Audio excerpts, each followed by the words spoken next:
सावधान होकर के प्रेम पूर्वक सुनिएगा।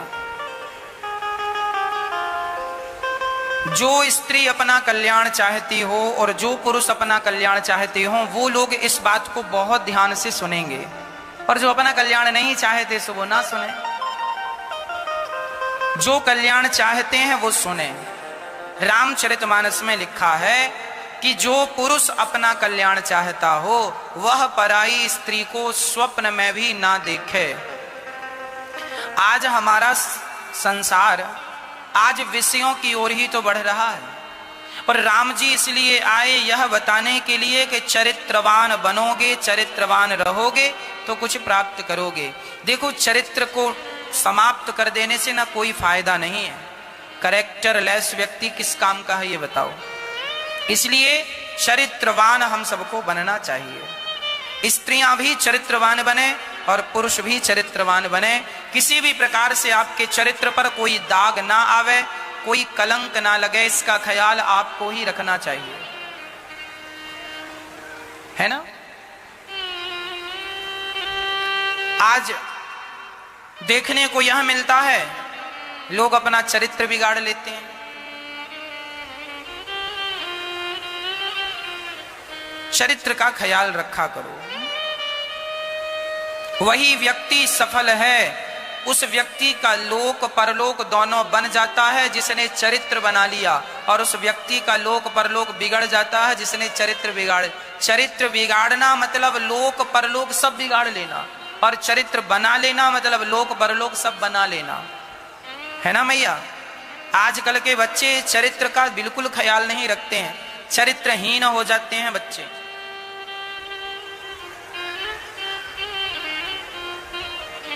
कितनी बार हमने आपको सुनाया है, समझाया है कि एक बार हम बंबई गए, मुंबई। वहां समुद्र के किनारे हमें किसी भक्त ने कहा, महाराज जी चलिए आपको समुद्र का दर्शन कराते हैं। समुद्र के किनारे हम गए तो हमने वहां बड़ा आश्चर्य देखा। वहां देखा हमने बहुत सारे लड़के लड़कियां वहां दूर पत्थरों पर बैठे थे।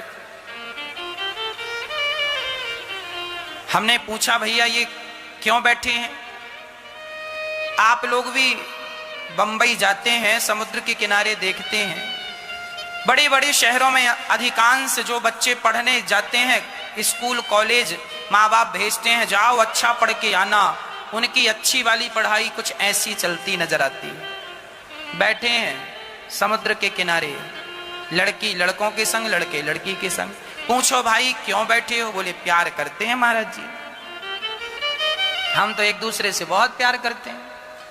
प्यार करते हैं सो बैठिए, आपको कोई प्रॉब्लम, आप चले जाओ यहां से। नहीं, हमें कोई प्रॉब्लम नहीं है। हमें क्या प्रॉब्लम है? और हमें बस क्यों, किसी को कोई प्रॉब्लम नहीं है। प्रॉब्लम आगे चल के आपको होनी है।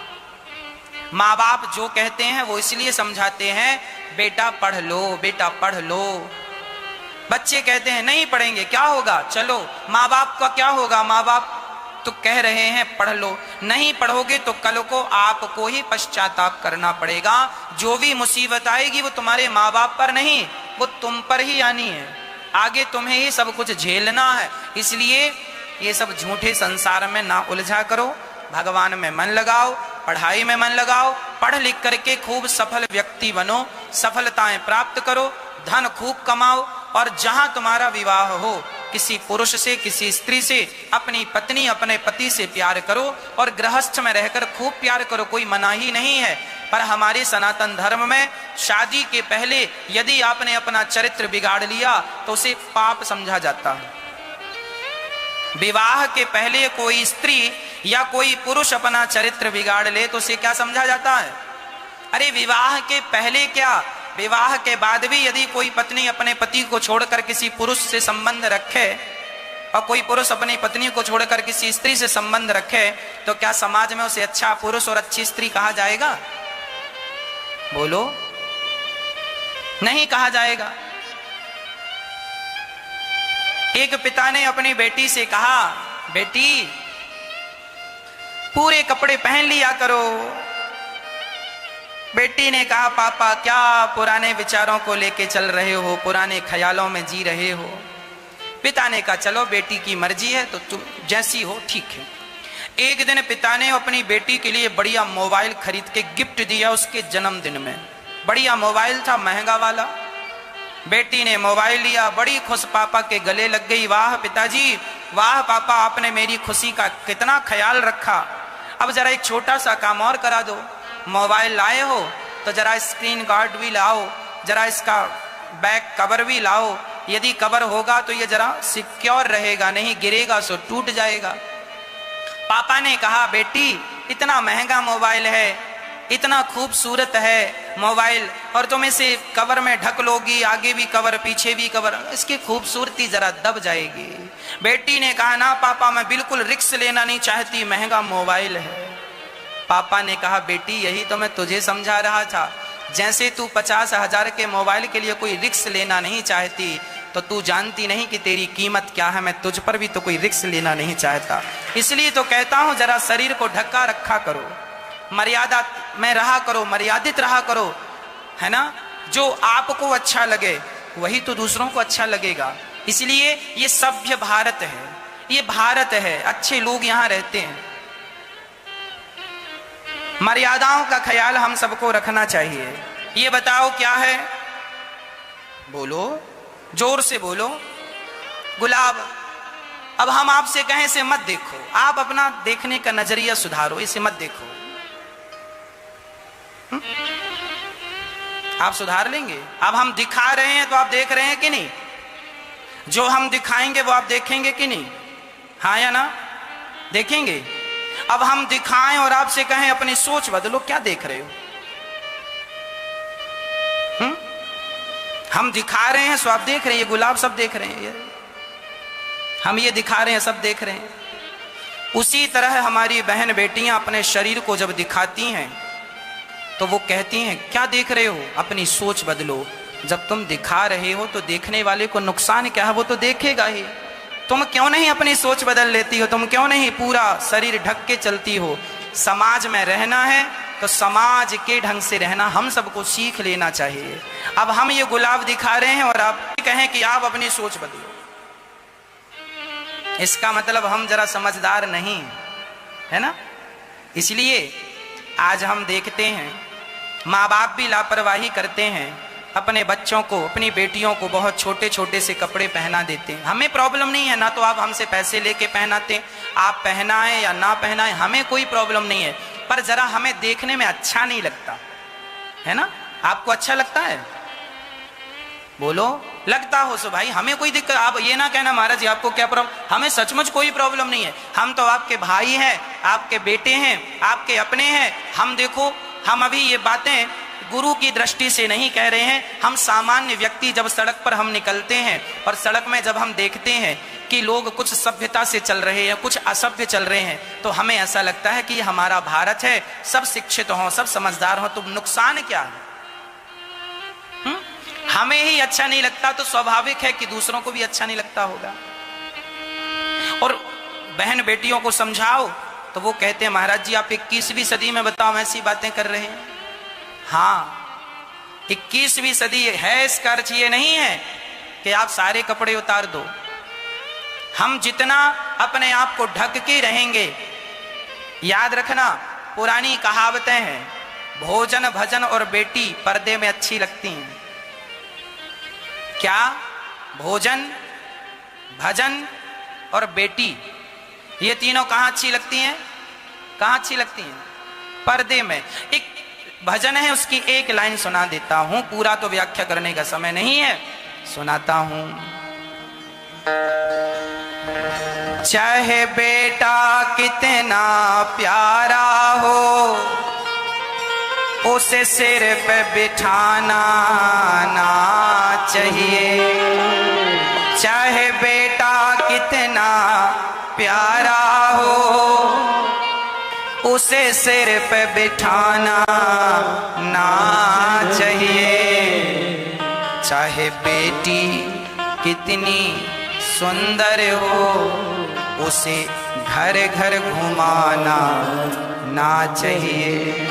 चाहे बेटी कितनी सुंदर हो, उसे घर घर घुमाना ना चाहिए। बेटी कितनी भी सुंदर हो, घर घर प्रदर्शन करने की वस्तु नहीं है वो। पर्दे में रखना अच्छा है। अपने आप को संभाल के देखो, आपकी कीमत आप ही समझते हैं, कोई दूसरा नहीं समझता। इसलिए अपने आप को बचा के रखो। और ये जो तुम प्यार व्यार के चक्कर में आजकल हमारी बहन बेटियां, अच्छा जो स्त्री होती है ना, वो जरा ज्यादा भोली होती है, सरल होती है, सीधी।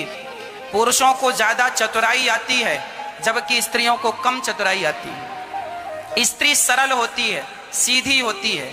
बहुत सारी स्त्रियां सीधी हैं, बहुत सारी स्त्रियां होती होंगी, पर मैं उनकी बात ना करूं। मैं तो भोली भाली स्त्रियों की बात करूं। जो लड़की होती है, स्त्री जात होती है, यह पुरुषों से ज्यादा भोली होती है। भोलापन में ज्यादा, सरल जिसे कहते हैं, सहज जिसे कहते हैं। लड़की जब किसी से प्यार करती है ना, तो वो पूर्ण रूप से प्यार करती है, वह उसकी हो जाती है। जबकि जिस लड़के से वो प्यार कर रही है, जरूरी नहीं है कि वो सिर्फ तुमसे प्यार कर रहा है, तुम जैसी और भी उसके पास हो सकती हैं प्यार करने वाली। इसलिए आप उसके संग भाग जाएं या विवाह कर लें, यह निर्णय आपके जीवन में आपको जीवन भर दुख देता रहेगा।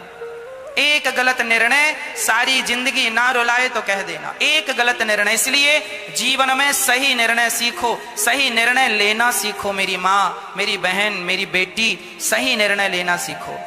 बहुत पुराना एक गाना है, मैं आपको सुना देता हूँ। मैंने नहीं लिखा, किसी ने लिखा है। आप कहती हो ना प्यार करता है वो। एक लड़की मेरे से बोली, महाराज वो लड़का मेरे से प्यार करता, मैं उसके बिना कैसे रहूं। मेरी बहन, यदि वो लड़का तेरे से प्यार करता है, तो तेरी माता और तेरे पिता भी तो तुझसे प्यार करते हैं। हाँ, तो आप यदि उसके साथ चली जाओगी मनमाने ढंग से, तब आपके माँ बाप भी तो तरसते रह जाएंगे, रोते रह जाएंगे। क्या उनकी छाती पे खंजर देना ये सही है? अब आपको न्याय करना है। आप विवाह करके खुश हो जाओगी, पर आपके माँ बाप जीवन भर रोते रह जाएंगे, कैसी औलाद हमने क्यों पैदा की। इसलिए किसी का दिल दुखाना, मेरे हिसाब से, ये मेरा अपना पर्सनल विचार है, ये मेरा विचार है कि किसी प्रकार से किसी का दिल नहीं दुखाना चाहिए। और ये जो तुम कहती हो ना प्यार, ये कोई प्यार व्यार नहीं है। प्यार कोई तुमसे नहीं करता, तुम्हारी सुंदरता से, जवानी से करता है। ये जरा भूख मिट जाएगी ना शरीर की, तो लोग छोड़कर चले जाते हैं। कितनी बार हमने देखा समाज में कि विवाह हुआ, विवाह मतलब कौन सा, भागने वाला विवाह, लव मैरिज, कोर्ट मैरिज।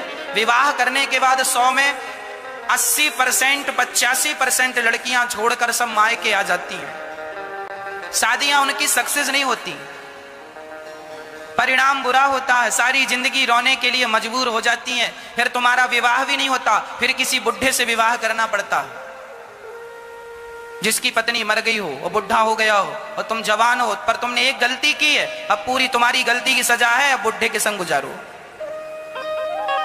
अब कौन मिलेगा तुम्हें, कौन करेगा तुमसे विवाह?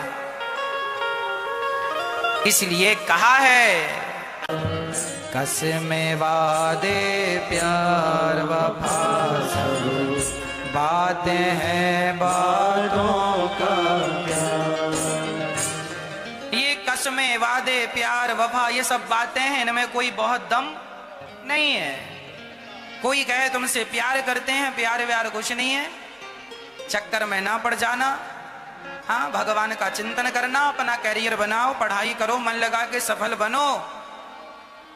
एक बात और है, जो आदमी सफल होने लगता है ना, उससे प्यार करने वाले भी बहुत होते हैं।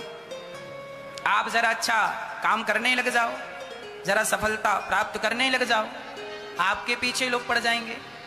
इसलिए वो प्यार आपसे नहीं है, आपकी सफलता से है। वो प्यार आपसे नहीं है, वो आपकी सुंदरता से है। प्रार्थना मेरी है, अपना चरित्र ना बिगाड़ना, किसी भी प्रकार से समझदार हो, समझदारी से रहना।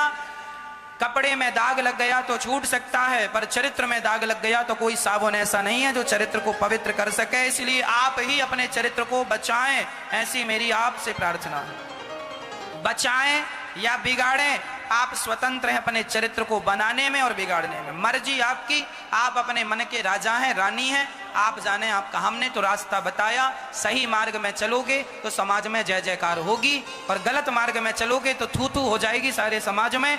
सारी जिंदगी अपमान के साथ, इस दुनिया का सबसे अच्छा है मर जाना, पर अपमान के साथ जिंदा रहना ठीक नहीं है।